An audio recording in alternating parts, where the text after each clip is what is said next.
classes of Shem Star Global School.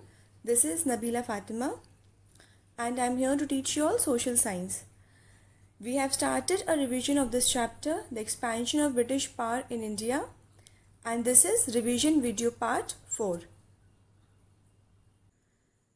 In the previous video, we had studied that when British won the Battle of Buxar, they got right to collect revenue from Bengal, Bihar and Orissa. After this, EEIC began to conquest all over the subcontinent. The company either directly annexed the territories or forced local rulers to accept its authority. They began to conquest the country through direct wars, pensioning of rulers and new policies like the subsidiary alliance and the doctrine of lapse. The Anglo-Mysore Wars. Here Anglo is the term used for British. So Mysore was the first state which was captured by the British after the Battle of Buxar, and the king of Mysore at that time was Hyder Ali. English East India Company was engaged in war with Hyder Ali and Tipu Sultan. EEIC wants to control the Mysore Empire. For this, they continuously fought 4 wars against Hyder Ali and his son Tipu Sultan. After the death of Hyder Ali, Tipu Sultan became the king. So Tipu Sultan got the throne of Mysore after his father's death. He was so brave that he was also known as the Tiger of Mysore. EEIC made alliance with Nizam of Hyderabad and attacked Tipu Sultan. British fought 2 wars against Tipu Sultan. Then they joined their armies with Nizams of Hyderabad and attacked Tipu Sultan. In that battle, Tipu Sultan lost the war. After he lost the war, he was forced to give British half of his kingdom as an agreement. And lastly, he fought 4th war against the British.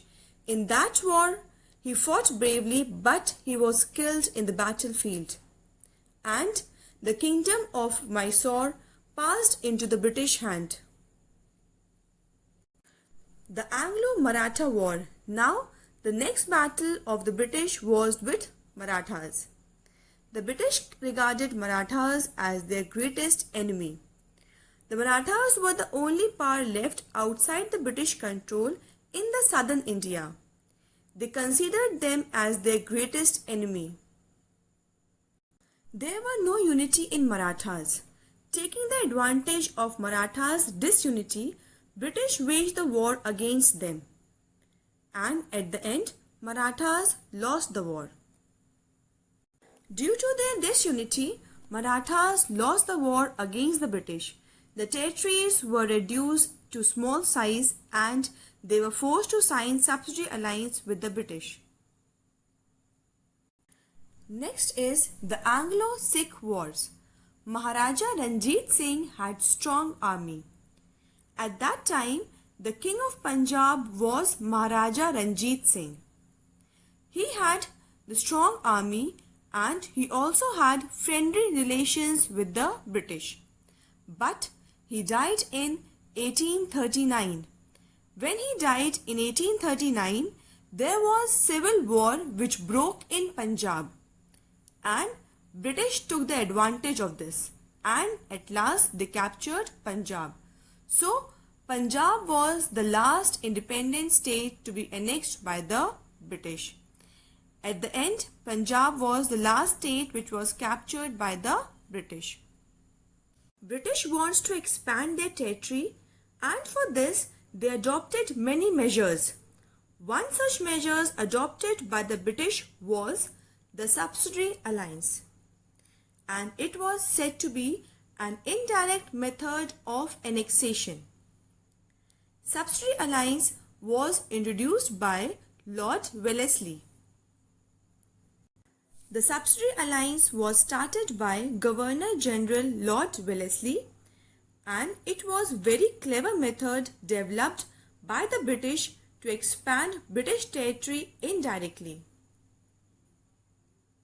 Main features of subsidiary alliance were: any Indian ruler accepting the subsidiary alliance had to keep British forces within his or her territory.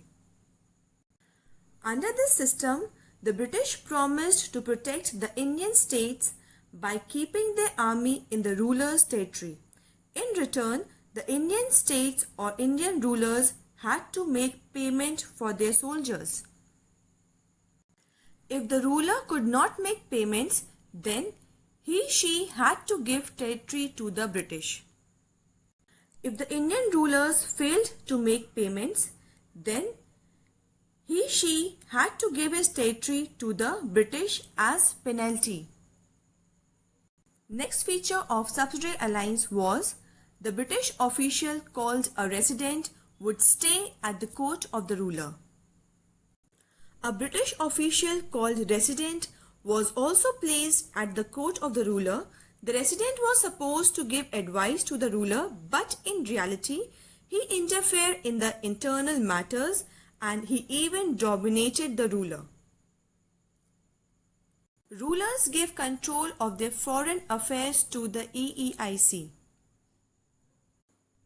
The Indian rulers also could not maintain any relation with any of the rulers without the permission of the British.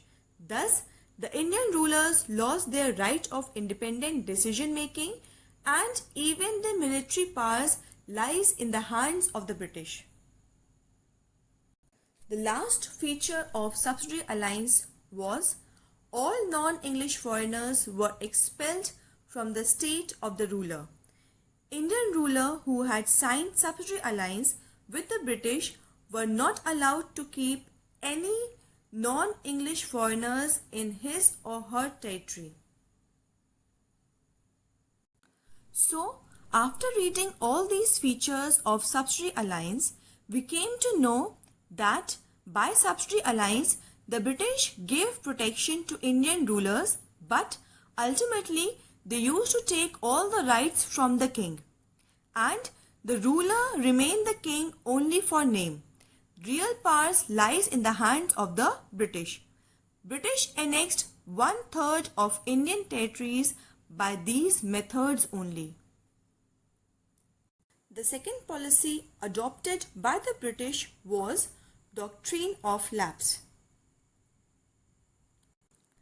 This policy was initiated by Lord Dalhousie.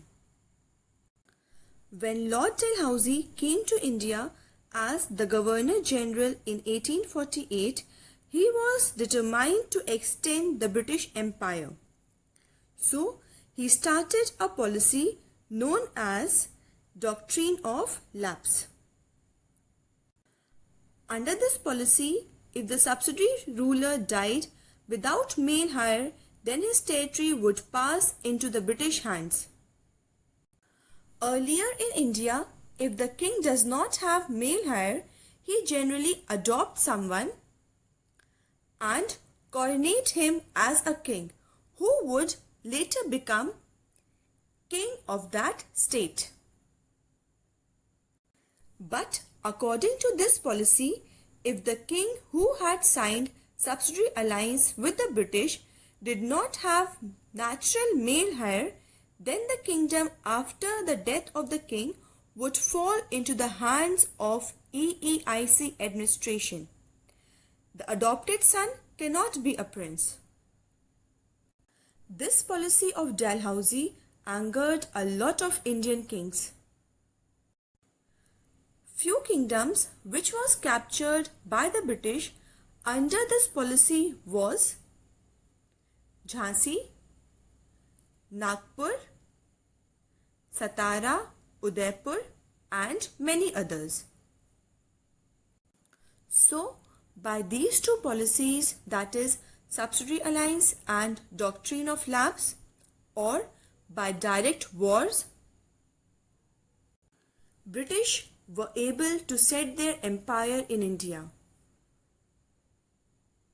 Earlier, The country was divided into various kingdoms and it was ruled by different kings. All the kings had their own way of ruling in their kingdoms. They had different rules, different policies, and different strategies. But when British got the control of India, it became necessary for them to have an efficient administration system. Administration of the empire. First is the Regulating Act of 1773. Regulating Act was passed by the British Parliament in 1773 and it gave EEIC more administrative control. The company was allowed to act on behalf of British Crown in India. The Governor General of Bengal became the Governor General of India. Next is the Charter Act of 1813. In the previous videos, we had discussed that Queen Elizabeth issued the Charter Act in 1600. That charter gave the EEIC a monopoly to trade with India. And EEIC was only British trader in India. But again, the Charter Act was renewed in 1813. According to this charter, it ended the company's monopoly of trade with India. Thus, trade in India was open to all Englishmen. Territorial divisions. Territories were divided into provinces and these provinces were further divided into districts. Bengal, Madras and Bombay were called presidencies. These presidencies were the main administrative centers of the British rule in India. The presidencies were looked after by the Governor General. And the overall head of the country was Governor General. Districts were looked after by the collector and the task of collector was first is revenue collection and second overall administration of the district. Few Indians could become civil servants and there are many reasons for it. Number first was the examination was held in London. The examination of civil service was held in London and very few Indians could afford the travel cost. The medium of examination was English. So again it was difficult for Indians to give examination in English medium because very few Indians know English at that time. Next was military administration. The British set a large army in India. Now the question arises that why did the British need a large army in India? The answer is, first is conquer more territories. They needed a large army to conquer more territories because they uses the strategy of war to capture as many territories as possible. Second was to protect their territories from rivals. Not only annexation of territories was important to them, but British also protect their territories from the rivals. Rivals could be French or the other European powers that were there in India at that point of time. Next one, to protect the trading interest of the company. They also want to protect the trading interest of the company because they did not want any kind of competition and also to suppress the internal revolts. Next is the police. Lord Cornwallis modernized the police force in 1791. The Governor General Lord Cornwallis is again credited to have established a regular police force in India. The district was looked after by a Thana under a Daroga and a superintendent of police who was the head of the district. Now each district was placed under a Thana which was headed by a Daroga. Kotwals and Chaukidars were also appointed in towns and villages. The district superintendent supervised the administration of police in entire district. Last one was the judicial administration. Warren Hastings and Lord Cornwallis institute a proper judicial system. Previously, justice in the country was given according to religious traditions, that is, Hindu rulers gave justice according to Hindu tradition and Muslim rulers used to give justice according to Muslim traditions. There were no uniformity of laws. However, with the passage of time, it became difficult to deliver justice according to the religious traditions. Thus, proper judicial system was set up in India. Lord Cornwallis and Warren Hastings set a proper judicial system in our country. Rule of law was established. It means that administration would be based on law rather than the wishes of the ruler. Equality before law was also introduced.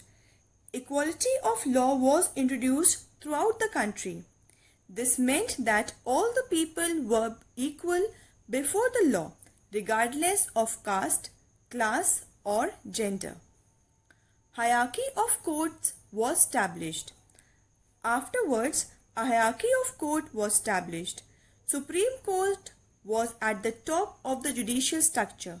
It was followed by High Court, which was there at Calcutta, Madras, and Bombay.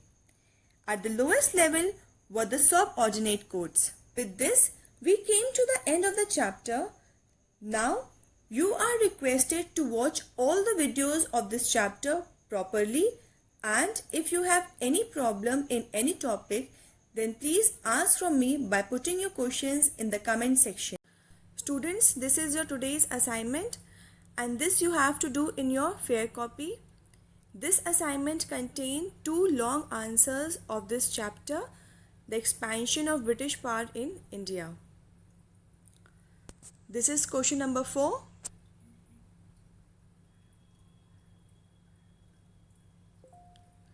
This is question number 5.